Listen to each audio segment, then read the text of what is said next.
நாமம் மயப்படுவதாக. ஒரு விஷயம் கூட எல்லாருக்கும் இயேசு கிறிஸ்துவின் நாமத்தில் அன்பின் வாழ்த்துக்கள். முழிச்சுன்னு இருக்கிறீங்க, அப்போ சந்தோஷம். 1 மணி நேரம் எடுத்துக்கங்க அப்படின்னு சொல்லிட்டு சொன்னார். அது சொல்லி அதுக்கப்புறம் 20 நிமிஷத்துக்கு அப்புறம் தான் நம்மக்கிட்ட வருது. ஆமாம், இப்போ 1 மணி நேரம் எடுத்தால் எல்லாம் முறைச்சி பார்ப்பீங்கன்னு நான் நினைக்கிறேன். இல்லை, ஆமாம், இல்லை, சரி.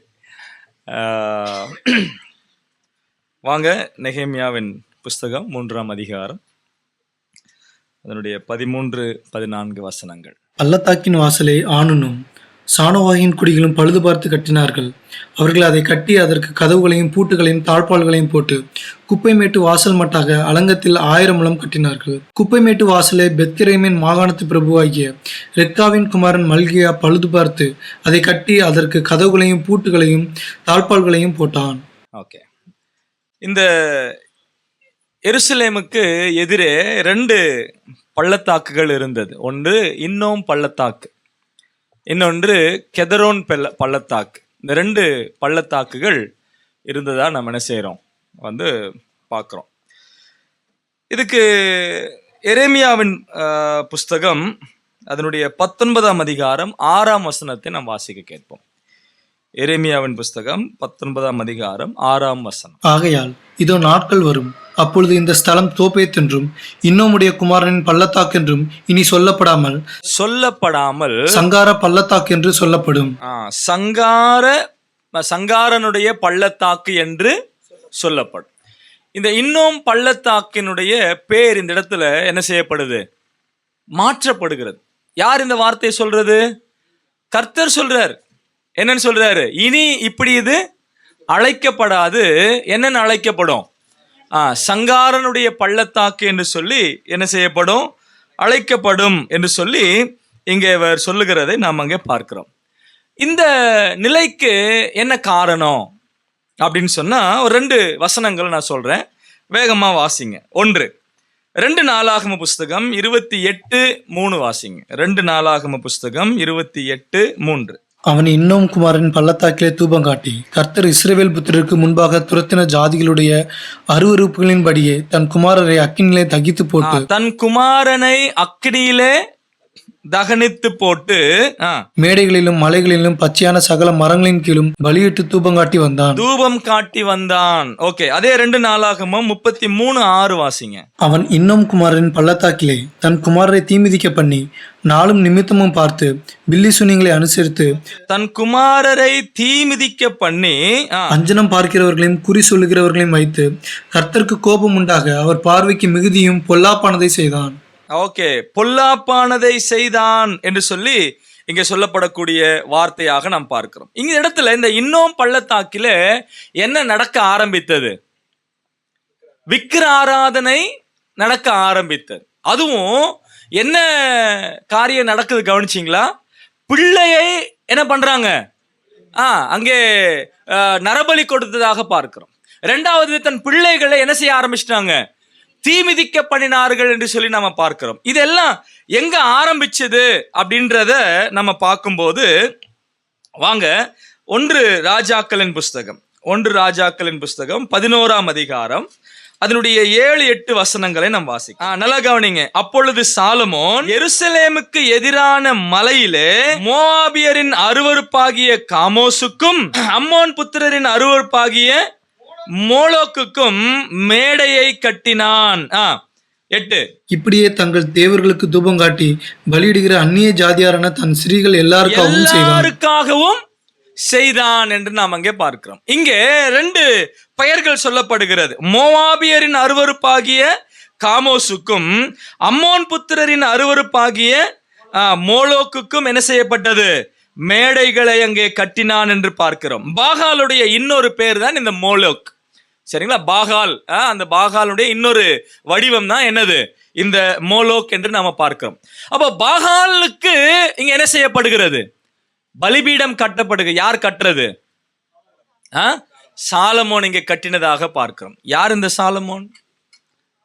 சமஸ்த இஸ்ரவேலை 40 வருஷங்கள் அரசாண்ட ஒரு ஞானமுள்ள ராஜா இல்லைங்களா. இவர் மற்ற ராஜாக்களை போல அல்ல, இவர் சிறந்த ஒரு ராஜா, அதுவும் ஞானமாய் செயல்படுகிற ஒரு நிலைமையில இருக்கக்கூடிய ராஜா. ஞானமாய் செயல்பட வேண்டியவன் ஒரு முட்டாள்தனமான காரியங்களை செய்கிறான். என்ன காரியம்? அநேக புறஜாதியான ஸ்திரீகளை விவாகம் பண்ணினது நிமித்தமாக அவங்களை சந்தோஷப்படுத்துகிறதற்கு அவர்களுடைய தெய்வங்களுக்கு பலிபீடங்களை கட்டினான். இப்போ இன்னும் பள்ளத்தாக்கு விக்கிரகங்களின் பள்ளத்தாக்காக மாறிவிட்டது. இப்ப யோசித்து பாருங்க, அவர்களுக்கு எதிரே எருசலேமுக்கு எதிரே இருக்கக்கூடிய பள்ளத்தாக்கு, ஆனா அந்த பள்ளத்தாக்கு தெய்வ பிரசன்னத்தினாலே நிரப்பப்பட்டிருக்க வேண்டியது இப்போ விக்கிரக ஆராதனையினாலே நிரப்பப்பட்டதாக இருக்கிறது. இதுக்கு அடிப்படையான பிரச்சனை என்ன தெரியுங்களா? குடும்பம் சரியில்லை. சாலமோன் யாரை திருமணம் செய்து கொண்டான்? அந்நிய பெண்களை திருமணம் செய்து கொண்டான். இப்போ அந்நிய பெண்களை திருமணம் செய்து கொண்டு அவர்களுக்காக கட்டப்பட்ட இந்த பலிபீடங்களிலே தூபம் போடுகிறதிலே பின்னாட்களிலே வரக்கூடிய ஜனங்கள் அந்த இடங்களிலே யாரை பலி கொடுத்தாங்க? பிள்ளைகளை பலி கொடுத்தாங்க. ஃபேமிலி எவ்வளவு முக்கியம், குடும்பம் எவ்வளவு முக்கியம். பிரியமானவர்களே, ஒரு ஆவிக்குரிய குடும்பமானது உருவாகுகிறதற்கு முதலாவது அடிப்படையா இருக்க வேண்டியது அவர்கள் இணைக்கப்படுகிறதுல. நிறைய வாலிப தம்பி தங்கச்சிமார் இங்க இருக்கிறீங்க, நல்ல மனசுல வச்சுக்கோங்க, ஒரு விசுவாசி இன்னொரு விசுவாசியை தான் கல்யாணம் பண்ணணும். அது யார வேணா இருக்கட்டும். ஆனா கண்டிப்பா தேவனுடைய பிள்ளை, நீ ரட்சிக்கப்பட்டவனாக, நீ ரட்சிக்கப்பட்டவளாக நீ இருக்கிறாய் அப்படின்னு சொன்னா கண்டிப்பா நீங்கள் இன்னொரு ரட்சிக்கப்பட்டவனையோ அல்லது ரட்சிக்கப்பட்டவளையோ தான் என்ன பண்ணணும்? திருமணத்திலே இணைக்கப்படணும். பெற்றோராகிய நீங்களும் இதை மனசுல ஏத்திக்கங்க. சொந்தங்கள், பந்தங்கள், உறவுகள் நிறைய நம்ம பார்க்கிறோம். அது எல்லாவற்றையும் தாண்டி முடிச்சதுக்கு அப்புறம் தான் அவன் விசுவாசியான்னு பார்க்கிறோம். சில பேர் என்ன சொல்றாங்க அப்படின்னா, பிரதர் எல்லா குவாலிட்டிஸும் இருக்கு பிரதர், சபைக்கு மட்டும்தான் வரதில்லை, அப்புறம் என்ன நல்ல குவாலிட்டிஸ்? சொல்றது புரியுதுங்களா?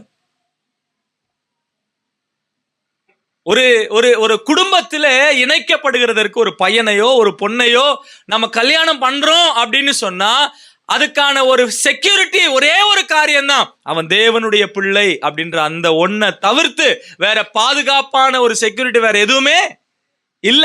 ஏன்னா அதை நான் நம்பிக்கை வைத்திருப்பது அவர்கள் மேல் அல்ல, கர்த்தருடைய பிள்ளை. அந்த நம்பிக்கையில தான் அவங்க என்ன பண்றோம்? இணைக்கிறோம். அப்ப கர்த்தர் அவனுக்குள்ள இருக்கிறார் அப்படின்னு சொன்னா, ஒருவேளை அவன் சரியில்லாதவனாகவே இருந்தாலும் சரியில்லாதவளாகவே இருந்தாலும் அவங்களுக்குள்ள யார் இருக்கா? கர்த்தர் இருக்கிறாரு. ஒரு நாள் கண்டிப்பா கர்த்தர் என்ன செய்வாரு? சரி செய்வார், உணர்த்துவார். ஆனா அந்த வாய்ப்பே இல்லை அப்படின்னு சொன்னா, இணைக்கப்பட்ட பிறகு எத்தனை குடும்பங்கள் அழுதுகிட்டு இருக்கு. இதோ சாலமோன் செய்த முட்டாள்தனமான ஒரு காரியம். அதனுடைய விளைவு அவன் மாத்திரமே அல்ல இல்லைங்களா, அந்த பள்ளத்தாக்கில அநேக பிள்ளைகள், கர்த்தருக்கு கொடுக்கப்பட வேண்டிய பிள்ளைகள், கர்த்தருக்கு அர்ப்பணிக்கப்பட வேண்டிய பிள்ளைகள் யாருக்கு அர்ப்பணிக்கப்படுகிறது? விக்கிரகங்களுக்கு உயிரோட பலியாக என்ன செய்யப்படுகிறது? கொடுக்கப்படக்கூடியதா இருக்கு. நல்லா கவனிங்க, நானும் என் மனைவியும் இல்ல நானும் என் கணவனும், கணவன் மனைவியாக நாங்கள் கர்த்தருக்கு அர்ப்பணிக்கப்படாமல் என் பிள்ளைகளை கர்த்தருக்கு அர்ப்பணிக்க முடியாது. இது நல்லா புரிஞ்சுக்கோ. இதுல யார் ஒருவர் கர்த்தனுக்கு அர்ப்பணிக்கப்படாதவர்களாக இருந்தாலும் அந்த குடும்பமானது, பிள்ளைகள் சரியான பாதையில செல்லுகிறதற்கு என்ன கிடையாது? வாய்ப்பு கிடையாது. காலையில தான் பேசிக்கிட்டு இருந்தோம், சபையில நாம எப்படி இருக்கிறோம் அப்படின்றது குடும்பத்துல நாம எப்படி இருக்கிறோம் அப்படின்றதனுடைய ரிஃப்ளெக்ஷன் தான். சொல்ல புரியுதுங்களா? நான் குடும்பத்துல எப்படி இருக்கிறேனோ அதனுடைய பிரதிபலிப்பு தான் நம்ம சபையில எப்படி இருக்கிறோம். இங்க நம்ம சந்தோஷமா, சமாதானமா, ஐக்கியமாக நாம இங்க இருக்கிறோம்னா என்ன அர்த்தம்? குடும்பத்துல சந்தோஷமா, சமாதானமா, ஐக்கியமா இருக்கிறோம்னு அர்த்தம். இங்க வந்து சண்டையும் சச்சரவும், முறுமுறுப்பா, விடுவிடுப்பா இருக்கிறோம்னா என்ன அர்த்தம்? குடும்பத்துல அப்படி இருக்கிறோம்னு அர்த்தம். அப்ப அதனுடைய ஒரு ரிஃப்ளெக்ஷன் தான் சபையில நாம எப்படி இருக்கிறோம் என்பதற்கான ஒரு காரியமாக இருக்கின்றது. அப்ப என்னுடைய என்ன சொல்றது பிராக்டிஸ் இல்லைங்களா? இப்போ ஒரு மைதானத்துல விளையாடுறதுக்கு முன்னதாக விளையாட்டு வீரர்கள் என்ன செய்வாங்க? பிராக்டிஸ் பண்ணுவாங்க. அதுக்குன்னு ஒரு இடம் இருக்கும். அப்ப நம்முடைய பிராக்டிஸ் பிளேஸ் எது? என்னுடைய குடும்பம், என்னுடைய வீடு. அங்க நான் சரியா விளையாடல அப்படின்னு சொன்னா மைதானத்துல வரும்போது என்ன பண்ண முடியாது? விளையாட முடியாது. கர்த்தருக்காக காரியங்களை செய்ய முடியாது. இதோ இங்கே சாலமோன் செய்த அதனுடைய விளைவு, அவனுடைய சந்ததி, பிறகாக வந்த தலைமுறைகள், அந்த இன்னும் பள்ளத்தாக்கு என்ன பேரா மாறிடுச்சு? சங்கார பள்ளத்தாக்காக மாறிவிட்டது. இனி இது இன்னும் குமாரன் பள்ளத்தாக்கு என்று அழைக்கப்படாது. இனி இது சங்காரனுடைய பள்ளத்தாக்கு என்றுதான் அழைக்கப்படும். பிரியமானவர்களே, நமக்கு கொடுக்கப்பட்ட பெயர்கள் எவ்வளவு அருமையானது. தேவனுடைய பிள்ளைகள், ராஜரீக ஆசாரிய கூட்டம். ஒருவேளை ஆண்டவர் நம்மை பார்த்து இனி இவர்கள் இப்படி அழைக்கப்பட மாட்டார்கள் அப்படின்னு எப்படி சொல்லுவாரு? எதனால சொல்லுவாரு? நம்முடைய வாழ்க்கையில நடக்கக்கூடிய கிரியைகள், நம்ம வாழ்கிற விதம், நம்ம செயல்படுகிற விதம், அவைகளின் அடிப்படையில தான் நாம யார் அப்படின்றது என்ன செய்யப்படும்? காரியங்கள் உறுதியாக்கப்படக்கூடியதா இருக்கிறது. சோ இந்த பள்ளத்தாக்கின் வாசலில கர்த்தர் இப்படியாய் காரியங்களை செய்து கொண்டு வருகிறார். சோ என்னென்ன பார்த்தோம் இந்த பள்ளத்தாக்கின் வாசலில? ஒன்று, இது என்ன நிலையை காண்பிக்கிறது? நம்முடைய தாழ்மையின் நிலையை காண்பிக்கக்கூடியதா இருக்கிறது. இரண்டாவது, இங்கதான் என்ன ஆரம்பித்தது? சுய பரிசோதனை ஆரம்பித்ததா இருக்கிறது. மூன்று, பள்ளத்தாக்கின் அனுபவத்துல தான் என்னுடைய உண்மையான தரம் என்னவென்று சொல்லி என்ன ஆகும்? நிரூபிக்கப்படக்கூடியதா இருக்கிறது. நான்காவது, இப்ப நாம பார்த்தோம், இந்த பள்ளத்தாக்கினுடைய வாசல் நான் எப்படியாய் கட்டப்படுகிறேன், யாரோடு இணைக்கப்படுகிறேன், என்னுடைய குடும்பம் எப்படி இருக்கிறது என்பதை நினைவுபடுத்துகிற ஒரு வாசலாக இது இருக்கிறது என்பதை நாம் இங்க சிந்திக்கக்கூடியவர்களாக இருக்கிறோம். அடுத்தது, இந்த பள்ளத்தாக்கு யார் கட்டினது? ஆணும். அப்படின்னு என்ன அர்த்தம்? கிருபையுள்ள. அப்ப பள்ளத்தாக்கை கட்டுகிறதற்கு என்ன வேணும்? கிருபையுள்ளவர்கள் இருந்தாதான் அவங்க என்ன செய்வாங்க? கட்டக்கூடியவர்களாக இருப்பார்கள் என்று சொல்லி நம்ம பார்த்தோம். இரண்டாவது, சானோவா என்பவன் அந்த குடிகள் கட்டினார்கள் என்று பார்த்தோம். சானோவா அப்படின்னா எரிந்து விடுகிறது. என்ன எரிந்து விடணும்? நம்முடைய கவலைகள் எல்லாத்தையும் கர்த்தர் மேல் என்ன செய்யணும்? போடுற. பள்ளத்தாக்கின் அனுபவத்திலே கண்டிப்பா என்ன உண்டு? கவலைகள் உண்டு, பாடுகள் உண்டு, போராட்டங்கள் உண்டு. இவைகள் எல்லாம் எங்க எரியணும்? கர்த்தருடைய சமூகத்துல நாம் எரிந்து முன்னேறி செல்ல வேண்டியவர்களாக இருக்கிறோம். இதெல்லாம் நாம் இந்த பள்ளத்தாக்கின் வாசலிலே கற்றுக்கொண்ட பாடங்களாக இருக்கிறது. சரி, வேகமா அடுத்த ஒரு வாசலை நம்ம பார்க்கலாம். குப்பை மேட்டு வாசல். வாசிங்க 14வது வசனம். குப்பைமேட்டு வாசலை பெத்கெரமின் மாகாணத்து பிரபுவாகிய ரெக்காவின் குமாரன் மல்கியா பழுது பார்த்து அதை கட்டி அதற்கு கதவுகளையும் பூட்டுகளையும் தாழ்பால்களையும் போட்டான். அதற்கு தாழ்பால்களையும் போட்டான் என்று சொல்லி நாம பார்க்கிறோம். ஓகே, குப்பைமேட்டு வாசல். இதற்கு ஏன் குப்பைமேட்டு வாசல் என்ற பேர் வந்தது அப்படின்னு சொன்னா, எருசலேமனுடைய குடிகள் இப்போ பள்ளிக்கரணை இதெல்லாம் தாண்டி வரும்போது அந்த மாதிரி ஒரு இடம் தான் இந்த குப்பைமேட்டு வாசலாக இருக்கிறது. சரியா? ரைட். இந்த வாசலுக்கு இன்னொரு பேர் இருக்கிறது. என்ன அப்படின்னா, அது கேட் ஆஃப் ஷேம், வெட்கத்தின் வாசல் என்று இந்த வாசலுக்கு பேர் இருக்கு. ஏன் சொல்லுங்க?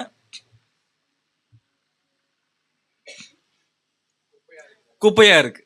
சிம்பிள், அவ்வளவுதான். ஏன் இதுக்கு வெட்கத்தின் வாசல் அப்படின்னு பேர் வந்ததுன்னா, அங்க எல்லாம் என்ன இருக்கு? பெருமையா சொல்றதுக்கு ஒண்ணுமே இல்லை. அதனால இதுக்கு என்ன பேரு? வெட்கத்தின் வாசல். இப்போ யோசிங்க, நம்முடைய வாழ்க்கையில எல்லாம் குப்பையாவே கிடக்குதுன்னா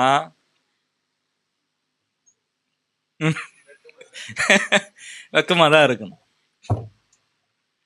புரியுதுங்களா?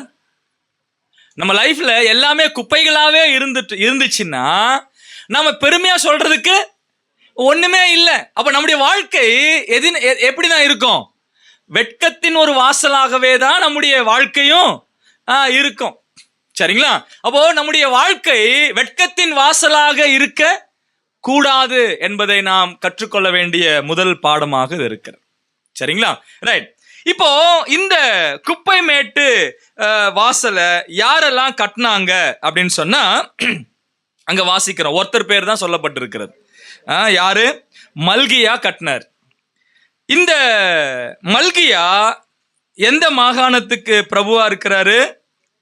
பெத்கேரேம் என்ற அந்த மாகாணத்துக்கு அவர் என்னவா இருக்கிறாரு?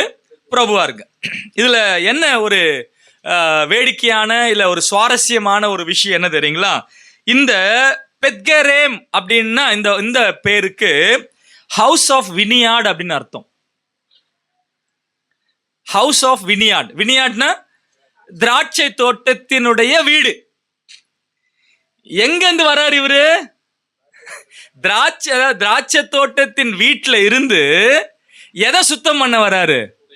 குப்பை மேட்டு வாசலை சுத்தம் பண்றதுக்கு வராரு, அதை கட்டுறதுக்கு வராரு. இன்னொரு விஷயம் என்ன அப்படின்னா, மல்கியா அப்படின்ற அந்த பேருக்கான அர்த்தம் என்ன? God is my king. தேவன் என்னுடைய ராஜாவாக இருக்கிறார் என்று அர்த்தமாக இருக்கு. இப்ப இவர் எங்கிருந்து வராரு? அவர் ராஜா, கர்த்தரை ராஜாவாய் கொண்டவன் எங்கிருந்து வராரு? திராட்சை தோட்டத்தின் வீட்டுல இருந்து வராரு. எதை சுத்தம் பண்றதுக்கு வராரு? குப்பை மேட்டு வாசலை சுத்தம் பண்றதுக்காக வராரு. நான் இப்படி யோசித்தேன், ஒரு ஒரு ஒரு ஒரு சுத்தமான இடத்துல இருப்பவனுக்கு தான் சுத்தம் தெரியும். அவன் தான் என்ன பண்ணுவான்? குப்பைகளை நல்லா சுத்தம் பண்ணுவான். அப்ப நான் எந்த நிலையில பரிசுத்தமா இருக்கிறேன் என்பதை நாம் உணரும் போதுதான் கழிவுகளை நாம கண்டிப்பா என்ன பண்ணி ஆகணும்? சுத்தம் பண்ணி ஆகணும் என்பதான அந்த உணர்வு நமக்கு வரக்கூடியதாக இருக்கு. நாமளும் கழிவிலே, நம்ம காலையில பார்த்தோம் இல்லைங்களா, அவன் கழிவிலேயே இருந்து பழகிட்டா அவ்வளவுதான், அங்கேயே இருக்க என்ன ஆயிடுவோம்? பழகிடுவோம். அதுக்கப்புறம் நாம என்ன சுத்தம் பண்றதுக்கான முயற்சிகள் எதுவுமே இருக்காது. பிரியமானவர்களே, நம்முடைய வாழ்க்கையில இந்த குப்பை மேட்டு வாசல் மிக மேன்மையாய் நமக்கு கற்றுக் கொடுக்கக்கூடிய பாடமாக இருக்கிறது. ஆண்டவர் யாரை பயன்படுத்துறாரு? தேவனை ராஜாவாய் கொண்டவனையும் திராட்சை தோட்டத்தினுடைய வீட்டில இருப்பவனையும் கொண்டு வந்து இங்கே குப்பை மேட்டு வாசலை சுத்தம் பண்ணுகிறதற்கு பயன்படுத்துகிறதை பார்க்க, அவனை அந்த வாசலை கட்டுகிறதற்கு என்ன செய்யறாரு? பயன்படுத்துகிறதை நாம் பார்க்கிறோம். இப்போ இந்த வார்த்தையில நாம் கர்த்தரை ராஜாவாக கொண்டிருப்போம் என்று சொன்னால், ராஜானா யாரு? ஆளுகை செய்பவர். அப்ப என்னுடைய வாழ்க்கையை யார் ஆளுகை செய்கிறது? புரியுதுங்களா? இந்த ஆளுகை அப்படின்னு சொல்லும் பொழுது புதிய ஏற்பாட்டுல 2 வசனங்களை நம்ம சொல்லலாம் நான் விரும்புறேன். ஒன்று, எபேசியருக்கு எழுதின நிருபம் 5ஆம் அதிகாரம், எபேசியர் 5ஆம் அதிகாரம் அதனுடைய 17வது வசனத்தை வாசிக்கிறோம். 17-18. ஆகையால் நீங்கள் மதியற்றவர்களாய் இராமல் கர்த்தருடைய சித்தம் இன்னதென்று உணர்ந்து கொள்ளுங்கள். துன்மார்க்கத்திற்கு ஏதுவான மதுபான வெறி கொள்ளாமல் ஆவியினால் நிறைந்து. துன்மார்க்கத்துக்கு ஏதுவான மதுபான வெறி கொள்ளாமல் ஆவியினால் நிறைந்து. தேவனால் ஆளப்படுகிறவன் யாரால் நிரப்பப்படுவான்? ஆவியினால் நிரப்பப்படுவான். ஆவியினால் நிறைந்து அப்படின்னா என்ன அர்த்தம்? நீங்க அந்த கம்பாரிசன் பாத்தீங்களா? என்ன சொல்றாரு? துன்மார்க்கத்துக்கு ஏதுவான அப்படின்னா என்ன அர்த்தம்? ஆளுகை செய்து. ஓகே, அதனால இல்ல, இங்க சொல்லப்பட்ட கம்பாரிசன் என்ன? அதாவது திராட்சரஸ் மதுபான வெறி கொண்டவன் அவன் கண்ட்ரோல் இருக்க மாட்டான். அவன் என்ன பேசுறான்னு தெரியாது, அவன் எங்க போறான்னு தெரியாது, அவன் என்ன பண்றான்னு தெரியாது. இப்ப அவர் சொல்றது என்னன்னா, நீங்க அப்படி இருக்க கூடாது. அப்போ ஆவியானவரால் நிரப்பப்பட்டவன் அவன் என்ன செய்யறான்னு அவனுக்கு தெரியும், அவன் என்ன பேசுறான்னு அவனுக்கு தெரியணும், அவன் என்ன பாடுறான்னு அவனுக்கு தெரியணும். அதுக்கப்புறம் தான் கீழே வாசிக்கிறோம், சங்கீதங்களினாலும் கீர்த்தனைகளினாலும் ஞானப்பாட்டுகளினாலும் ஒருவருக்கொருவர் என்ன செய்யுங்க, புத்தி சொல்லுங்க. அப்ப ஆவியானவரால் நிரப்பப்பட்டவன் அவன் தெளிவாய் பாடுவான். அந்த பாடலில என்ன இருக்கும்? அர்த்தம் இருக்கும், புத்தி சொல்லுகிறது இருக்கும். அந்த ஆவியானவரால் நிரப்பப்பட்ட புருஷனை குறித்து அங்க வாசிக்கிறோம், அந்த ஆவியானவரால் நிரப்பப்பட்ட மனைவியை குறித்து அங்க வாசிக்கிறோம், அந்த ஆவியானவரால் நிரப்பப்பட்ட பிள்ளைகளை குறித்து வாசிக்கிறோம், பிதாக்களை குறித்து வாசிக்கிறோம், வேலைக்காரரை குறித்து வாசிக்கிறோம், எஜமான்களை குறித்து வாசிக்கிறோம். அப்ப இவங்க எல்லாரும் ஆவியானவரால் நிரப்பப்படும் பொழுது தங்களுடைய பொறுப்புகளையும் தங்களுடைய கடமைகளையும் என்ன அப்படின்றத உணர்ந்து அவங்க என்ன பண்ணுவாங்க? செயல்படுகிறவர்களாய் இருப்பார்கள். அப்ப தேவனால் ஆளப்படுகிறவர்கள் அப்படின்னா யாருடைய கண்ட்ரோல்ல இருக்கிறவங்க? ஆவியானவருடைய கண்ட்ரோல்ல இருக்கிறவங்க. ஆவியானவருடைய கண்ட்ரோல்ல இருக்கிறது அப்படின்னா என்ன அர்த்தம் தெரியுங்களா? சொல்லட்டுங்களா? ஆவியானவருக்கு ஆமா சொல்லணும். அவர் என்ன சொன்னாலும் ஓகே சொல்லணும், ஆமான்னு சொல்லணும். ஆவியானவர் வேண்டாம் அப்படின்னு சொல்றாருன்னா சரி ஆண்டவரே, ஆவியானவர் இதை செய் அப்படின்னு சொன்னாருன்னா சரி ஆண்டவரே, அதுதான் ஆவியானவருடைய கண்ட்ரோல்ல இருக்கிறதுன்னு அர்த்தம். ஆவியானவர் ஆண்டவரேன்னு சொல்லிட்டு நோ அப்படின்னு சொல்ல முடியுமா? உதாரணத்துக்கு ஆண்டவர் பேதுருவை அந்த சீமோனுடைய வீட்டில் இருக்கும்போது கொர்நேலியுடைய வீட்டுக்கு போறதுக்காக ஆயத்தப்படுத்துவார். எப்படி ஆயத்தப்படுத்துவார்? மேல இருந்து என்ன வரும்? அந்த சுத்தமானது அசுத்தமானது எல்லா மிருகங்களும் அதுல இருக்கும். ஆண்டவர் எழுப்பி பேதுருவை பார்த்து சொல்வாரு, அடிச்சு சாப்பிடு அப்படின்னா. பேதுரு என்ன சொல்லுவார்? இல்லை ஆண்டவரே. ஆண்டவரே இல்ல. ஆண்டவரேன்னு சொன்னதுக்கு அப்புறம் இல்லைன்னு எப்படி சொல்லுவ? சொல்றது புரியுதுங்களா? ஆண்டவரேன்னு சொன்னா என்ன சொல்லணும்? ஆமா ஆண்டவரேன்னு சொல்லணும், சரின்னு சொல்லணும். ஒருவேளை உங்களுக்கு புரியாம இருக்கலாம், உங்களுக்கு அது விளங்காம இருக்கலாம், ஒருவேளை உங்களுக்கு தெரியாம கூட இருக்கலாம். ஆனா ஆவியானவர் சொல்றாரு அப்படின்னா என்ன சொல்லணும்? சரி ஆண்டவரேன்னு சொல்லணும். இதுல என்ன விசேஷம்னா 3 வாட்டி காட்டுறாராம். அப்ப 3 வாட்டியும் பேதுரு என்ன சொல்லியிருக்கிறாரு?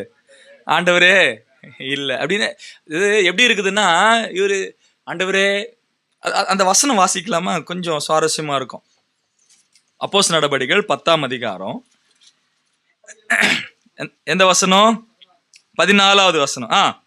அப்படி அல்ல ஆண்டவரே. இவர் அவருக்கே சொல்றாரு. யாருக்கு?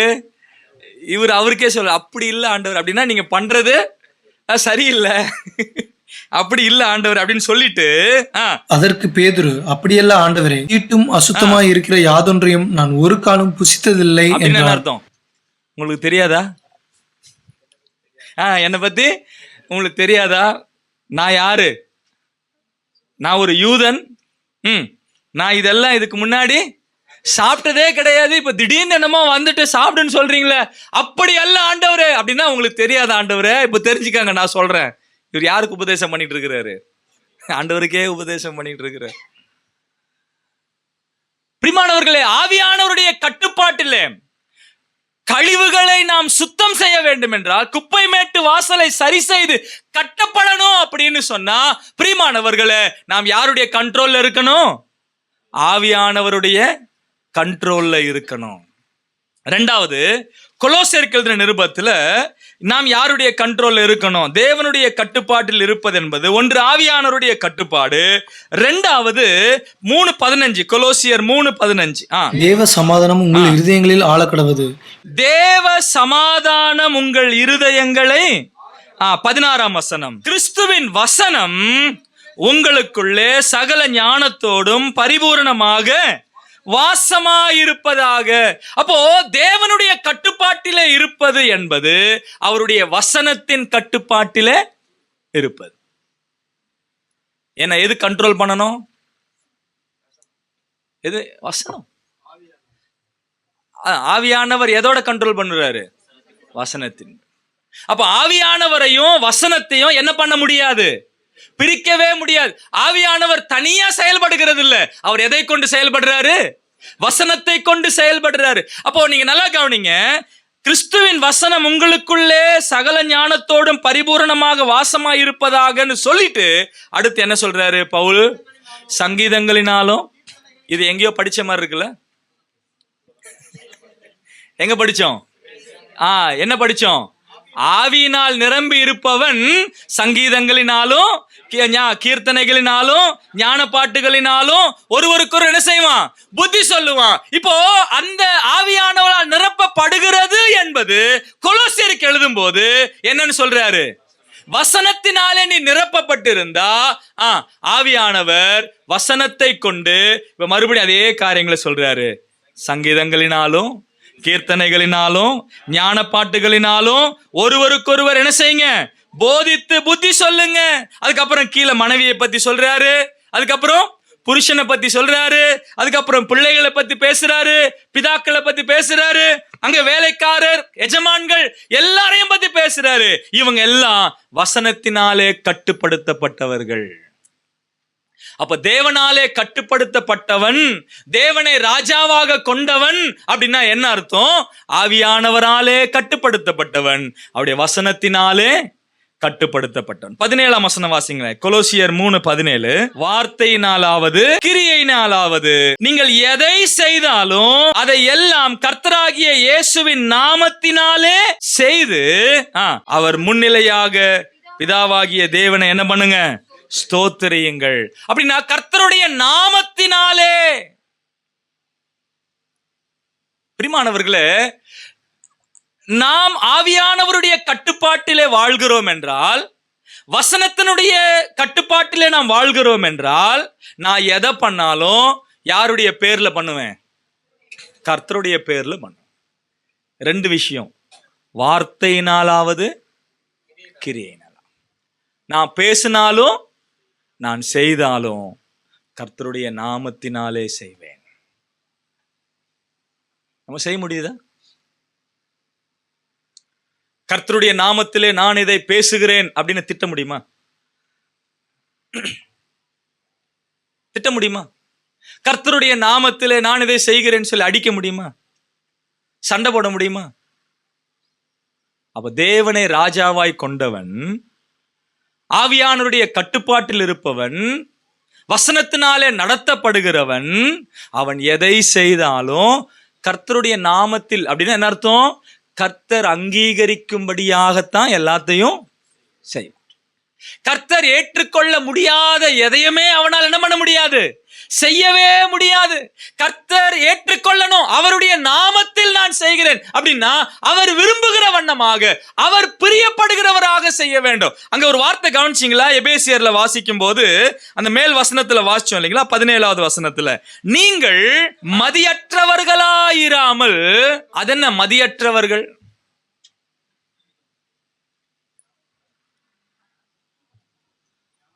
ஞானமற்றவங்க.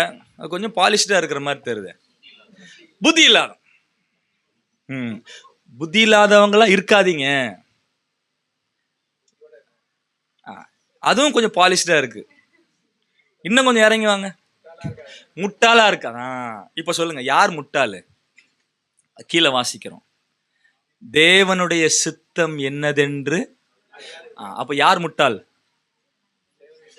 தேவனுடைய சித்தத்தை அறியாதவர்களும் உணராதவர்களும் எல்லாரும் அப்படின்னு நான் சொல்லல, வசனம் சொல்ல.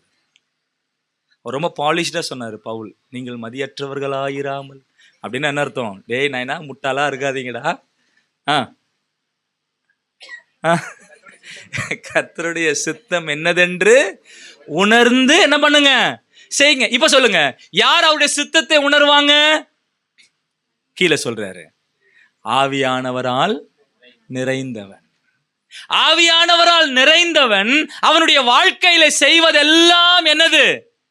அவருடைய சித்தமா தான் இருக்கும். நல்லா கவனிங்க, அவருடைய சித்தத்துக்கு புறம்பாக செய்கிறது எல்லாம் குப்பைகள் தான். புரியுதுங்களா? அப்போ அந்த குப்பை மேட்டு வாசலை நம்ம பழுது பார்க்கணும். அது வெட்கத்தின் வாசல். நம்முடைய வாழ்க்கையில அது வெட்கமாய் மாற கூடாது. சரிங்களா? ரைட். இன்னொரு சில விஷயங்கள் நம்ம கவனிக்கலாம். குப்பை மேட்டு வாசல் நான் சொன்னேன் இல்லைங்களா ஏற்கனவே, இதுக்கு ஏன் இது பேர் வந்தது? அதான் இந்த குப்பை மேட்டு வாசலுக்கு ஏன் இந்த பேர் வந்தது? எருசலேமினுடைய குப்பைகள் எல்லாம் கொண்டு வந்து இங்க என்ன செய்யப்படுது? கொட்டப்பட்டு கொண்டு இருக்கிறது. சரி, இப்ப இந்த குப்பை மேட்டு வாசல்ல குப்பைகள் அதிகமாகிட்டே இருக்குதுன்னா என்ன அர்த்தம்? ஏன் அங்க கொட்டுறதுனாலதான் அங்கிருந்து எடுத்து எங்க போடுவாங்க? குப்பை மேட்டு வாசல்ல குப்பைகள் அதிகமாயிட்டே இருக்குதுன்னா என்ன அர்த்தம்? பட்டணம் சுத்தமாயிருக்குதுன்னு அர்த்தம். Very good. சொல்ல புரியுதுங்களா? இப்ப பட்டணம் சுத்தம் ஆகணும் அப்படின்னா குப்பையை கொண்டு வந்து இந்த குப்பை மேட்டு வாசல்ல கொட்டிக்கிட்டே இருக்கணும். ஒண்ணு, இதை சுத்தம் பண்ணும்ல. குப்பை மேட்டை எப்படி சுத்தம் பண்ணுவாங்க? தீ வச்சு கொளுத்துவாங்க, சுட்டெரிப்பார்கள். நான் இப்படி சொல்லலாம்னு நினைக்கிறேன். குப்பை மேட்டுல நெருப்பு அணையவே கூடாது.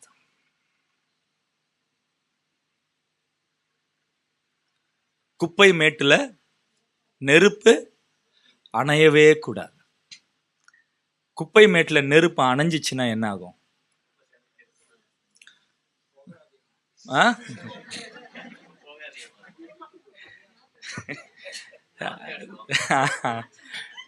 நாத்தம் வரும். அதாவது அந்த வழியா போகவே முடியாது. அந்த அந்த பாதையவே என்ன பண்ண முடியாது? பயன்படுத்தவே முடியாது. இப்ப அது எரிஞ்சுக்கிட்டே இருக்குதுன்னா என்ன அர்த்தம்? அடுத்த குப்பைகளை கொண்டு வந்து போடுகிறதற்கு அது என்ன ஆயிட்டு இருக்கு?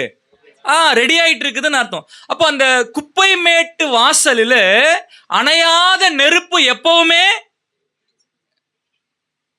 இது நம்முடைய வாழ்க்கையில இருக்கணுங்க. நம்முடைய குப்பைகளை எரிந்து போடுகிற அக்கினி நெருப்பு நம்முடைய வாழ்க்கையில எப்பவுமே எரிஞ்சுக்கிட்டே இருக்கும். நான் இப்படி சொல்லலாம்னு நினைக்கிறேன்.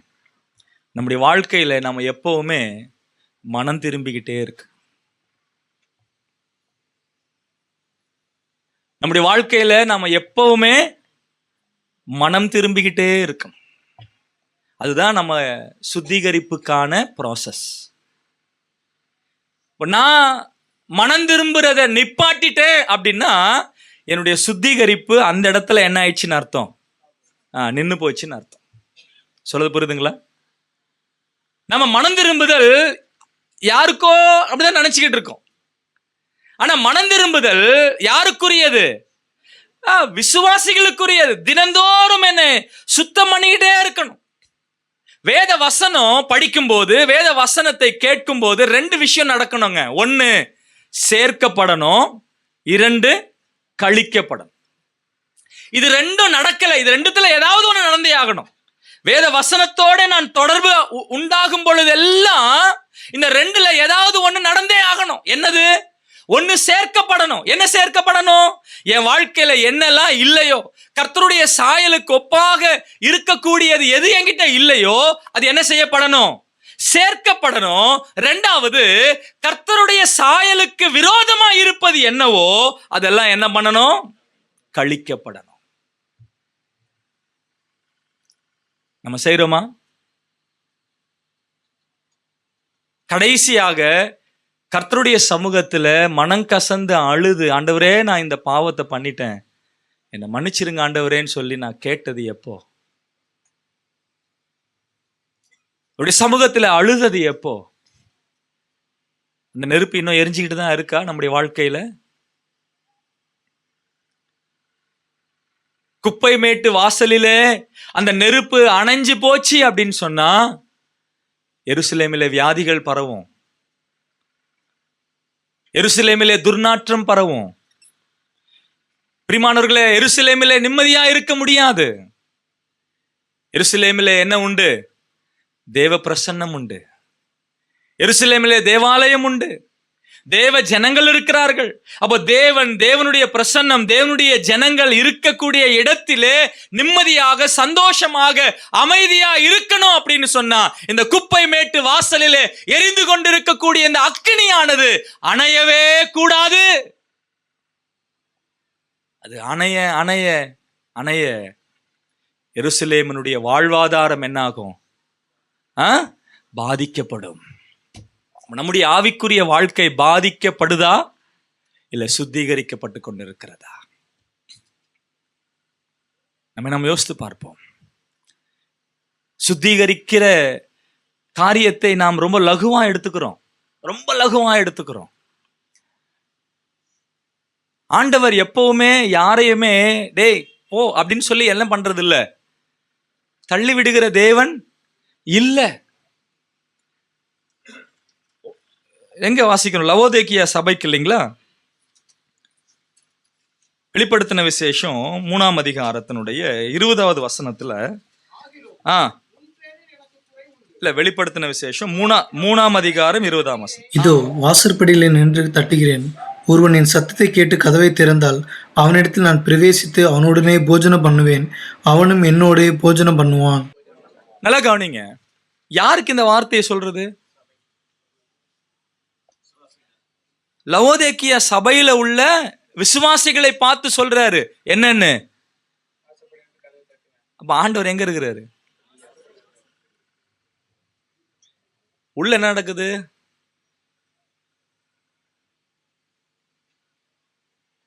உள்ள என்ன நடக்குது? 15வது வசனம் வாசிங்களேன். என்ன இருக்கு? இல்ல, என்ன இருக்கு? கிரியைகள் இருக்கு. நான் யார் இல்லாம பண்ணிட்டு இருக்கிறாங்க? ஆண்டவர் இல்லாம பண்ணிக்கிட்டு இருக்கிறாங்க. நிறைய ஆக்டிவிட்டிஸ் இருக்கு. ஆண்டவர் எங்க? ஆண்டவர் எங்க? ஏன் ஆண்டவர் வெளியே இருக்கிறாரியா? Is outside. அவர் வெளியே இருக்கிறாரு. சில நேரத்துல இந்த ஆக்டிவிட்டிஸ் எல்லாம் செய்யறதுக்கு இடம் பத்தல அப்படின்னு சொன்னா, பிரதர் கொஞ்சம் தள்ளுங்க பிரதர் சொல்லுவோம்ல. இப்ப இது ரெடி பண்ணிக்கிட்டு இருக்கோம்னு வைங்களேன், சில ஆக்டிவிட்டிஸ் பண்றதுக்கு. அப்படி பண்ணும்போது இடம் பத்தலைன்னா என்ன செய்வோம்? அங்க இருக்கிறவங்க எல்லாம் பிரதர் கொஞ்சம் அப்படி தள்ளுங்களேன் சொல்றோமா? அப்படி சொல்லி சொல்லி சொல்லி சொல்லி ஆண்டவரை வெளியே அனுப்பிச்சிட்டார். ஆண்டவர் வெளியே இருக்கிறாரு. ஐயா, ஆண்டவர் இல்லாம என்னையா பண்றீங்க? என்ன பண்றீங்க? தனிப்பட்ட வாழ்க்கையா இருக்கட்டும், குடும்ப வாழ்க்கையா இருக்கட்டும், சபையாக இருக்கட்டும், ஆண்டவர் இல்லாம நான் பண்ற கிரியைகள் என்ன? அவர் இல்லாம நான் செஞ்சு என்ன பிரயோஜனம்? அதுல என்ன பலன் உண்டு? அவர் வெளியே நின்று தட்டிக்கிட்டு இருக்கிறாரு, நாம உள்ள கிரியைகளை பண்ணிக்கிட்டு இருக்கோம். ஆனா நல்லா கவனிச்சு பாருங்க, என்ன சொல்றாரு? நீ தெர, நான் உன் கூட சாப்பிடணும். நீ தெர, நான் உன் கூட சாப்பிடணும். நான் உன் கூட சாப்பிடணும், நீயும் என் கூட சாப்பிடணும். அப்ப இந்த போஜனம் எதை காட்டுது? உறவை காட்டுது, ஐக்கியத்தை காட்டுது. தேவனுடைய பிள்ளையா நீ? ஆமா ஐயா. அவருடைய உறவில் இருக்கிறியா? அங்கதான் கொஞ்சம் பிரச்சனை. கல்யாணம் ஆயிடுச்சா?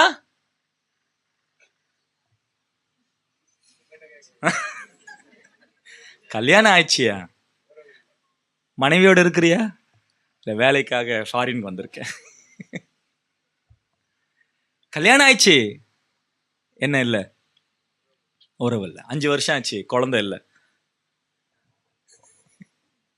ஏன் குழந்தை இல்லை? கல்யாணம் ஆகி 5 வருஷம் ஆகுது, ஏன் குழந்தை இல்லை? உறவு இல்லை. அவங்க எங்க இருக்கிறாங்க? அவர் எங்க இருக்கிறாரு? ஃபாரின்ல இருக்கிறாரு. இந்த அம்மா எங்க இருக்கிறாங்க? போஜனம் சேர்ந்து என்ன பண்ணல, போஜனம் இல்லை. ஆண்டவர் சொல்றாரு, நான் உன் கூட சாப்பிடணும். நீ கதவை திறந்த நான் உள்ள வந்து என்ன செய்வேன், நான் சாப்பிடுவேன். பிரியமானவர்களே, கர்த்தரோடு உறவு இல்லாமல் நம்ம ஒண்ணுமே பண்ண முடியாது.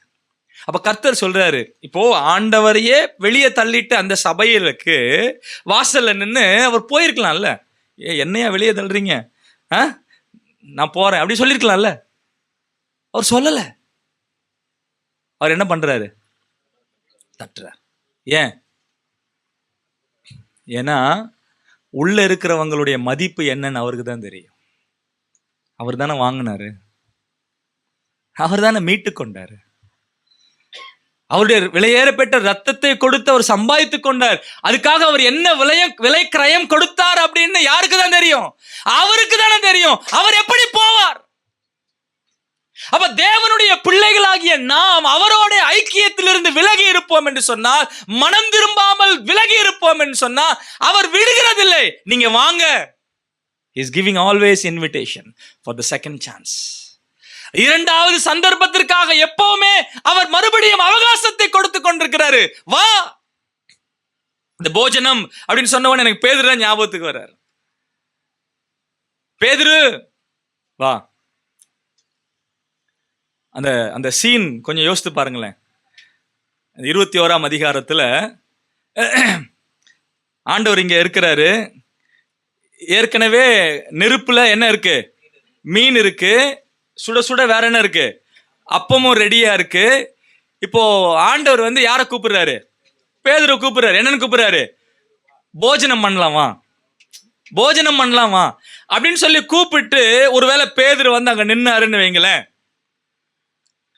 பேதுரு நெருப்பை பார்க்கிறாரு, எதிரில் இருக்கிற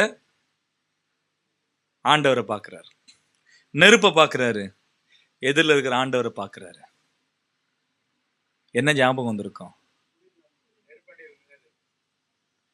அவரை தெரியாதுன்னு சொல்லி மறுதலிச்சது,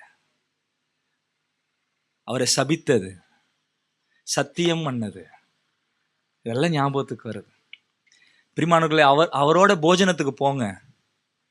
உண்மையான நிலை என்னன்னு அவர் காட்டி கொடுப்பார். நான் எங்க விழுந்தேன்னு அவர் தான் சொல்லி கொடுப்பார். எப்போ? அவரோட போஜனத்துக்கு போனா.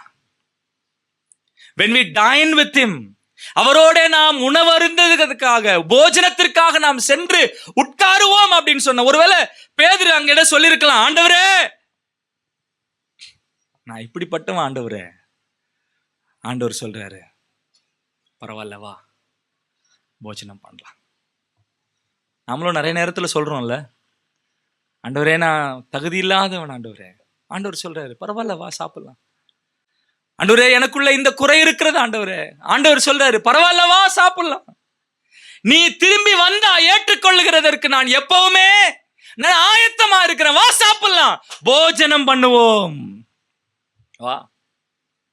அப்ப மனம் திரும்புதல் நம்முடைய வாழ்க்கையில எப்பவுமே அவசியம்.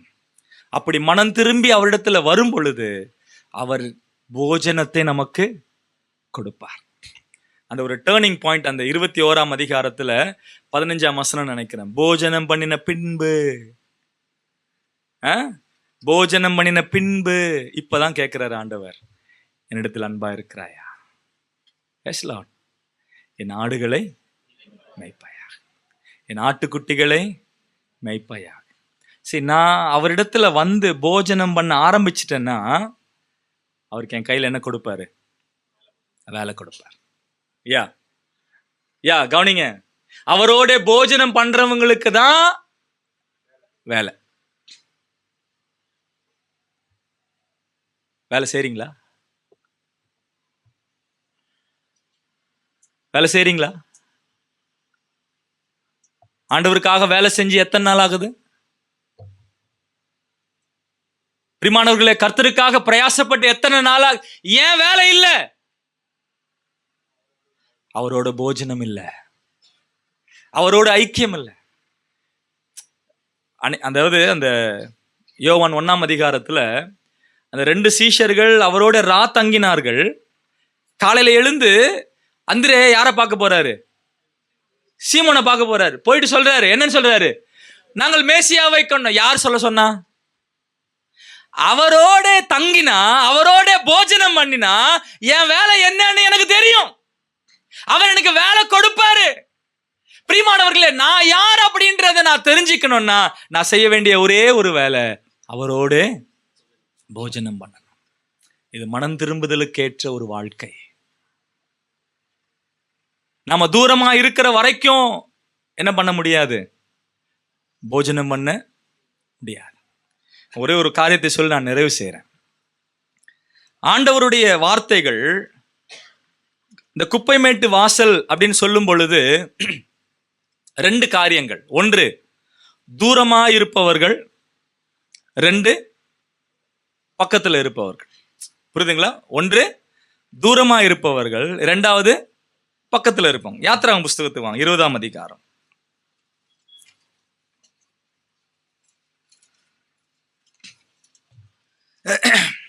18-19 வசனங்களை வாசிங்க. ஜனங்கள் எல்லாரும் இடி முழக்கங்களையும் மின்னல்களையும் எக்கால சத்தத்தையும் மழை புகைகிறதையும் கண்டார்கள். அதை கண்டு ஜனங்கள் பின்வாங்கி தூரத்திலே நின்று மோசேயை நோக்கி, நீர் எங்களோட பேசும், நாங்கள் கேட்போம். தேவன் எங்களோட பேசாதிருப்பாராக, பேசினால் நாங்கள் செத்து போவோம் என்றார்கள். ஆண்டவர் எங்க இருக்கிறாரு? சீனாய் மலையில் நடக்குதுங்க. இந்த சம்பவம் சீனாய் மலையில் நடக்குது. ஆண்டவர் எங்க இருக்கிறாரு? 19-20 வாசிங்க. கர்த்தர் சீனாய் மலையில் உள்ள கொடுமுடியிலே இறங்கின போது கர்த்தர் மோசேயை மலையின் கொடுமுடியிலே வரவழைத்தார். மோசே ஏறி போனான். வரவழைத்தார். மோசே ஏறி போனான். ஓ, கர்த்தர் எங்க இருக்கிறாரு? கொடுமுடியில இருக்கிறார், உச்சியில இருக்கிறார்.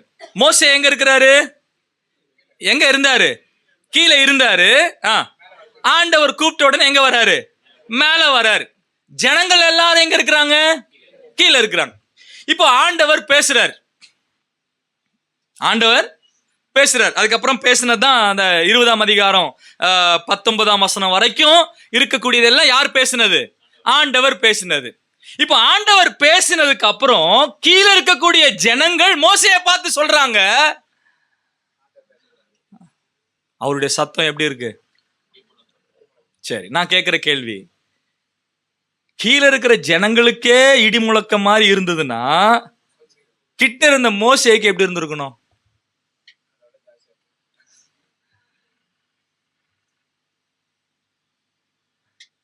ஆனா மோசேக்கு தேவனுடைய சத்தம் இனிமையா இருந்தது.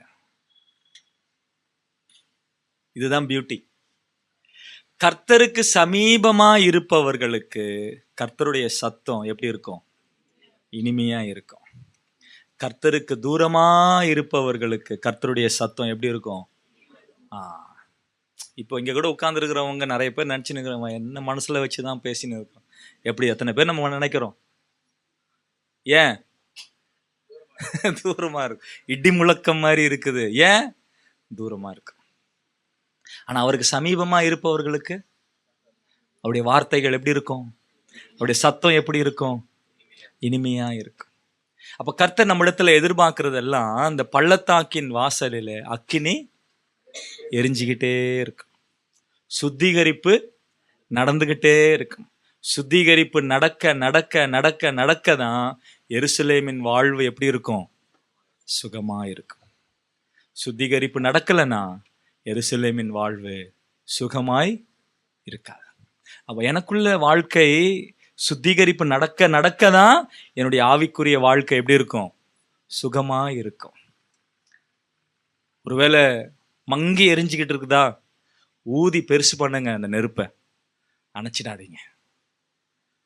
குப்பைமேட்டு வாசலை கட்டுங்க, திடப்படுத்துங்க, ஸ்திரப்படுத்துங்க, சுத்திகரிப்பினுடைய காரியங்களை இது பண்ணுங்க. ஒரு சின்ன லிங்க் சொல்லட்டுங்களா? அந்த குப்பைமேட்டு வாசலுக்கு அடுத்த வாசல் என்னது? ஊருணி வாசல். அப்ப குப்பைகளை சுத்தம் பண்ணாதான், புரியுதுங்களா? குப்பைகளை சுத்தம் பண்ணாதான் ஊரும். ஊத்து நல்லா வேலை செய்யும். ஊற்று வேலை செஞ்சா அடுத்த வாசல் என்ன? 26வது வசனம், தண்ணீர் வாசல். அப்ப ஊத்து சுத்தமாயிடுச்சுன்னா தண்ணீர் வரும். தண்ணீர் வந்து நல்ல ஆரோக்கியமா காணப்பட்டான். அடுத்து குதிரை வாசல். இது எதை குறிக்கிறது? யுத்தத்துக்கு குறிக்கிறது. அப்போ நான் சுத்தமா இருந்து தண்ணீர் ஊறி நான் பலப்படும் போது நான் எதுக்கு ஆயத்தமாவேன்? யுத்தத்துக்கு நான் ஆயத்தமாவேன். அதுக்கு அடுத்த வாசல் என்ன? கிழக்கு வாசல். இது எதை காட்டுது? ஆண்டவருடைய இரண்டாம் வருகையை காண்பிக்குது. தி கோல்டன் கேட் அப்படின்னு சொல்லுவாங்க. அது இன்னைக்கும் அடைக்கப்பட்டிருக்கு. ஆண்டவர் வரும்போது அந்த கேட் என்ன செய்யப்படும்? திறக்கப்படும். அந்த கேட் தான் இந்த கிழக்கு வாசல், பொன் வாசல் அப்படின்னு சொல்லி சொல்லுவார்கள். அப்போ நாம் யுத்த களத்தில் நின்றால்தான் எங்க எதிர்பார்க்க முடியும்? அவருடைய வருகையை எதிர்பார்க்க முடியும். அதுக்கப்புறம் கடைசியாக 31வது வசனத்துல மிப்காத் வாசல். இது என்ன வாசல்னா சுங்க வாசல் அப்படின்னு சொல்லுவாங்க. வரி வசூல் செய்கிற வாசல். இந்த வரி வசூல் அப்படின்றது நான் யாருக்கு சொந்தமானவன் அப்படின்றத காட்டுற வாசல் தான். அது முடிச்சதுக்கு அப்புறம் கடைசியில 32வது வசனம் ஆட்டு வாசலில என்ன செய்யப்படுது? முடிவடைகிற. அப்போ என்னுடைய வாழ்க்கை, என்னுடைய துவக்கமும் முடிவும் எங்க துவங்கிச்சு? ஆட்டு வாசல்ல துவங்கிச்சு. எங்க முடியுது? ஆட்டு வாசல். ஆட்டு வாசல் கல்வாரி சிலுவையை நினைவுபடுத்துகிறது. அப்போ என்னுடைய வாழ்க்கை, என்னுடைய துவக்கம் கர்த்தரும் அவருடைய சிலுவையின் காரியமாக இருக்கிறது. என் வாழ்க்கையினுடைய முடிவும் கர்த்தரும் அவருடைய சிலுவையுமா இருக்கிறது. இது ரெண்டு தான் என்னுடைய வாழ்க்கை. இதுக்கு இடையில தான் இந்த மற்ற வாசல்கள் எல்லாம். அப்ப நம்ம எந்தெந்த வாசல்களிலே பலவீனமா இருக்கிறோம், எந்தெந்த வாசல்களிலே பாழாய் கிடக்கிறோம், எந்தெந்த வாசல்கள் சுட்டரிக்கப்பட்டதா இருக்கிறது, அவைகள் எல்லாம் நம்ம என்ன பண்ணணும்? அன்னைக்கு கட்டுறதுக்கு நிறைய பேர் இருந்தாங்க. ஆனா இன்னைக்கு அவங்கவுங்க வாசலை யார் கட்டணும்? அவங்கவுங்க தான் கட்டணும். உங்க வாசலை நீங்க கட்டிக்கிட்டீங்கன்னா நீங்க ஆரோக்கியமா இருக்கலாம், ஆவிக்குரிய நிலைமையில சந்தோஷமா இருக்கலாம். அப்படி இல்லை அப்படின்னு சொன்னா நம்மை நாமே ஒரு முறை ஆராய்ந்து பார்ப்போம். இந்த இன்னைக்கு பார்த்த அந்த குப்பை மேட்டு வாசலுடைய அக்கினி அவிந்து போகாமல் பார்த்து கொள்ளுங்கள். சுத்திகரிப்பு நம்ம நடந்து கொண்டே இருந்தாதான் ஆரோக்கியம் காணப்படும். தேவன் தாம் இந்த வார்த்தைகள் நமக்கு ஆசீர்வதிப்பாராக. அழைத்து இந்த நல்ல வாய்ப்பை கொடுத்த ஊழியருக்கும் மூப்பர்களுக்கும் பொறுப்புள்ள சகோதரர்களுக்கும் பொறுமையாய் கேட்ட சபையார் எல்லாருக்கும் கர்த்தர் நாமத்தில் என்னுடைய நன்றிகளை தெரிவித்துக் கொள்கிறோம். தொடர்ந்து அடியானுக்காகவும் நாங்கள் நடக்கிற ஊழியங்களுக்காகவும் விசேஷமாய் ஜெபிக்கும்படியாகவும் உங்களை கர்த்தர் நாமத்தில் அன்போடு கூட கேட்கிறோம். தேங்க்யூ. கர்த்தருடைய நாமம் மகிமைப்படுவதாக. உண்மையிலே நல்ல ஒரு செய்தியை நாம் கேட்க ஆண்டவர் நமக்கு உதவி செய்தார். நாம் பல நேரங்களில் நெகேமியா புஸ்தகத்தை படித்திருந்தாலும் கூட இந்த வாசல்களை குறித்து படிப்பதற்கு ஆண்டவர் நமக்கு இரக்கம் பாராட்டியிருக்கிறார். அதற்குண்டான தெளிவையும் ஆண்டவர் நமக்கு கொடுத்திருக்கிறார். இனி வரக்கூடிய நாட்களில் நம்மை சுத்திகரித்து கொண்டவர்களாக கர்த்தருக்கு இன்னும் அதிகமாய் பிரியமாய் இருப்பதற்கு ஆண்டவர் நமக்கு உதவி செய்வாராக. இந்த செய்தியை கொடுத்த சகோதரன் ஜான்மார்க் அவர்களுக்கு சபையின் சார்பாக நன்றியை தெரிவித்துக் கொள்கிறோம். குடும்பமாக நம்மளோடு கூட ஐக்கியப்பட்டது ரொம்ப சந்தோஷமான ஒரு காரியம். பல இடங்களிலும் பல நிலைமையிலும் கர்த்தருடைய ஊழியத்தை செய்து வருகிறார். எனவே அவருடைய ஊழிய பாதையில் ஆண்டவருடைய கிருபையும் பாதுகாப்பும் இருந்து வழிநடத்த வேண்டும். எனவே அவர்களுக்காக தொடர்ந்து ஜெபிக்கும்படியாக உங்களை அன்போடு கூட கேட்டுக்கொள்கிறோம். நாம் ஜெபித்து இந்த கூட்டத்தை நாம் நிறைவு செய்வோம். அளவில்லாமல் நேசிக்கிற எங்கள் அன்பின் ஆண்டவரே, உம்முடைய ஒரே பரான குமாரனாகிய கர்த்தராகிய இயேசு கிறிஸ்து மூலமாக உம்முடைய சமூகத்துக்கு வரக்கூடிய கிருபைகளை கொடுத்ததற்காக நன்றி செலுத்துகிறோம். இந்த நாளில் பள்ளத்தாக்கின் வாசலை நாங்கள் நினைவு கூறுகிறோம். அது ஒரு தாழ்மையான ஒரு இடம். அது பள்ளத்தாக்கு உள்ள ஒரு இடமாக இருக்கிறதுனால அதில் மீட்க வேண்டும் என்று சொன்னால் கிருபையுள்ளவர்களாக இருக்க வேண்டும் என்று சொல்லி நாங்கள் பார்த்தோம். நாங்கள் உயர்ந்த இடத்தை நாடி தேடி போய் விடாதபடி ஆண்டவரே, மற்றவர்களை மீட்பதற்கு கிருபையுள்ளவர்களாக இரக்கமுள்ளவர்களாக இருக்க வேண்டும். என் ஆண்டவராக இயேசு கிறிஸ்து எங்களை மீட்பதற்காக தன்னையே தாழ்த்தினார் என்று சொல்லி பார்க்கிறோம். உன்னதமான இடத்தில் இருந்த தெய்வம், தேவனுக்கு சமமாய் இருந்தவர், தம்மை அடிமையாக இந்த பூமிக்கு வந்து எங்களை மீட்பதற்காக வந்ததற்காக நன்றி செலுத்துகிறோம். தனக்கானவளே அல்ல பிறனுக்கானவளே நோக்குவானாக என்ற வேத வசனத்தின் அடிப்படையில் ஆண்டவரே, அநேக துஷ்டாந்தமாக அநேக தேவ பிள்ளைகளை எங்களுக்கு முன்பதாக நிறுத்தினீர். அப்போஸ்தலனாக பவுலை நிறுத்தினீர். எப்பாப்பு தீத்துவை நிறுத்தினீர். தீமோத்தேயுவை எங்களுக்கு முன்பதாக கொண்டு வந்தீர். ஆண்டவரே, பல தேவ மனுஷர்கள் எங்களுக்கு முன்பதாக நின்று ஆண்டவரே பள்ளத்தாக்கின் மொழியாக நடந்ததினால பெரிய ஒரு காரியத்தை செய்தார்கள் என்று நாங்கள் நினைவு கூர்ந்தோம். எங்களோடு கூட பேசினீர். அதற்காக நன்றி செலுத்துகிறோம். குப்பைமேட்டு வாசலுக்காக நன்றி செலுத்துகிறோம். ஆண்டவரே, குப்பைகள் அகற்றப்பட வேண்டும். அந்த குப்பைகள் அகற்றப்படும் பொழுது தேசம் சமாதானமாக, சந்தோஷமாக இருக்கும், சுத்தமாக இருக்கும் என்று சொல்லி நாங்கள் நினைவு கூர்ந்தோம். அந்த குப்பை மேட்டு வாசல் ஆண்டவரே, அதை சுத்தம் செய்ய வேண்டுமானால் எப்பொழுதும் அக்கினி எரிந்து கொண்டு இருக்க வேண்டும் என்று சொல்லி நாங்கள் பார்த்தோம். எங்களுடைய வாழ்க்கையில் குப்பைகள் அகற்றப்பட வேண்டும், குப்பைகள் எரியப்பட வேண்டும் என்பதை நாங்கள் நினைவு கூர்ந்தோம். ஆண்டவரே, நாங்கள் குப்பைகளாகவே இல்லாதபடி ஆண்டவரே, நாங்கள் அது எரிக்கப்பட்ட ஒரு வாழ்க்கை வாழ்வதற்கு ஆண்டவர் தாமே எங்களுக்கு இரக்கம் பாராட்டியள்ளோம். எங்களோடு கூட பேசினதற்காக நன்றி செலுத்துகிறோம். எங்களை நாங்களே சோதித்து தந்தவளாய், உண்மையுள்ளவளாக, உமக்கு பிரியமானவளாக, உண்மையை நாங்கள் கனப்படுத்தக்கூடியவளாக, உமோடு கூட உறவு இருக்கும் பொழுது மாத்திரமே எல்லாவற்றையும் எங்களுடைய வாழ்க்கையில் செய்ய முடியும் என்பதை நாங்கள் நினைவு கூர்ந்தோம். தேவ உறவு எங்களுக்கு மிக முக்கியமானது. தேவனோடு கூட இருக்கிற ஐக்கியம் எங்களுக்கு முக்கியமானது. அங்கே வாசிக்கிறோம், ஆண்டவரே, என் ஆண்டவராய் இயேசு கிறிஸ்து கதவை தட்டி கொண்டு இருக்கிறார் என்று சொல்லி வாசிக்கிறோம். அதை நாங்கள் கதவை திறந்து கொடுக்கும் பொழுது எங்களோடு கூட உணவு உட்கொள்கிறார், நாங்களும் அவரோடு கூட உணவு உட்கொள்கிறோம் என்று சொல்லி வாசிக்கிறோம். நாங்கள் இந்த உறவுக்களாக நாங்கள் வரும் பொழுது எங்களுக்கு ஒரு பெரிய வேலையை கொடுக்கிறார் என்று சொல்லி வாசிக்கிறோம். தேவ உறவு இருக்கும்போது மாத்திரமே வேலைகள் கொடுக்கப்படுகிறது, தரமுள்ளவர்களாக இருக்க முடியும் என்று சொல்லி எங்களோடு கூட நீர் பேசினதற்காக நன்றி செலுத்துகிறோம். சகோதரரை மறைத்து ஆவியானதும் எங்களோடு கூட பேசினீர், அதற்காக நன்றி செலுத்துகிறோம். சகோதரனுக்காக, அவருடைய மனைவிக்காக, பிள்ளைகளுக்காக நன்றி செலுத்துகிறோம். ஆண்டவர் தாமே எங்கள் மத்தியில் கொண்டு வந்து சேர்த்து உங்களுடைய வார்த்தையை பகிர்ந்து கொடுக்க உதவி செய்ததற்காக நன்றி செலுத்துகிறோம். அனுப்பப்பட்ட சபைக்காக, அங்கே இருக்கிற விசுவாச பிள்ளைகளுக்காக நன்றி செலுத்துகிறோம். சகோதரன் செய்கிற ஊழியங்களுக்காக நன்றி செலுத்துகிறோம். ஆண்டவரே, அதை நீர் ஆசீர்வதித்து உம்முடைய நாமத்தை மையப்படுத்திக் கொள்ளும். கட்டடம் ஆண்டவரே, சபைக்கென்று கட்டடம் கட்டி கொண்டு இருக்கிறார்கள். ஆண்டவரே, அதுக்குண்டான எல்லா தேவைகளையும் சந்தித்தலும் சரியான நேரத்தில் எல்லாம் முடித்து உம்முடைய நாமத்தை மையப்படுத்துவதற்கு ஆண்டவர் தாமே இரக்கம் பாராட்டியலும் புதிய ஆத்மாக்களை கொடுத்து நீர் ஆஸ்வதிக்க நம்முடைய சமூகத்தில் ஒப்புக் கொடுக்கிறோம். வந்த பிள்ளைகளுக்காக நன்றி செலுத்துகிறோம். எங்களோடு கூட ஐக்கப்பட்ட பிள்ளைகள் ஒவ்வொருவரையும் நம்முடைய சமூகத்தை நாங்கள் ஒப்புக் கொடுக்கிறோம். நீர் ஆஸ்வதித்தாலும் உடைய நாமத்தை நீர் மகிமைப்படுத்திக் கொள்ள முடியாத நம்முடைய சமூகத்தில் ஒப்புக் கொடுக்கிறோம். நீர் அப்படி செய்யப்படுற எல்லா காரியங்களுக்காக நன்றி உள்ள இருதயத்தோடு கூட நாங்கள் துதிக்கிறோம், செலுத்திக்கிறோம். தேவை உள்ளவர்கள் அநேகம் உண்டு. தேவைகளை சந்தித்து உம்முடைய நாமத்தை நீர் மகிமைப்படுத்திக் கொள்ளும். எங்களுக்கு பாராட்டி வந்த எல்லா நன்மைகளுக்காக நன்றி செலுத்துகிறோம். இம்மட்டும் வழிநடத்தும் தெய்வம் தொடர்ந்து வழிநடத்தும். நாங்கள் இப்பொழுது உணவு, ஆவிக்குரிய உணவு கொடுத்த தெய்வம், சரீர பிரகாரமான உணவும் கொடுத்திருக்கிறீர். அதை நீர் ஆசிரியத்தாலும் அதை நாங்கள் உண்டு உம்முடைய நாம மகிமை கண்டு ஜீவிப்பதற்கு ஆண்டவர் தாமே இரக்கம் பாராட்டியலும். இதை முடித்த பின்பு நாங்கள் சபையாக சேர்ந்து இந்த ஒரு விளையாட்டு இடத்துக்கு நாங்கள் செல்லுகிறோம். ஆண்டவருடைய கிருபை இருக்கட்டும். சிறு பிள்ளைகளோடு கூட சேர்ந்து நாங்களும் நேரத்தை செலவு பண்ணுவதற்கு ஆண்டவர் தாமே இரக்கம் பாராட்டியலும். அப்படி செய்யப்படுற எல்லா காரியங்களுக்காக நன்றி செலுத்துகிறோம். இம்மட்டும் வழிநடத்தும் தெய்வம் தொடர்ந்து வழிநடத்த முடியாக கர்த்தர் மீட்பு ரட்சகருமா இருக்கிற கர்த்தராக இயேசு கிறிஸ்து மூலமாக ஜெபத்தை எடுக்கிறோம் எங்கள் ஜீவனுள்ள நல்ல பிதாவே, ஆமென். என் ஆத்துமாவே கர்த்தரை ஸ்தோத்திரி, என் முழு உள்ளமே பரிசுத்த நாமத்தை ஸ்தோத்திரி. என் ஆத்துமாவே கர்த்தரை ஸ்தோத்திரி, கர்த்தர் செய்த சகல உபகாரங்களையும் மறவாதே. Amen, amen. Okay, thank you.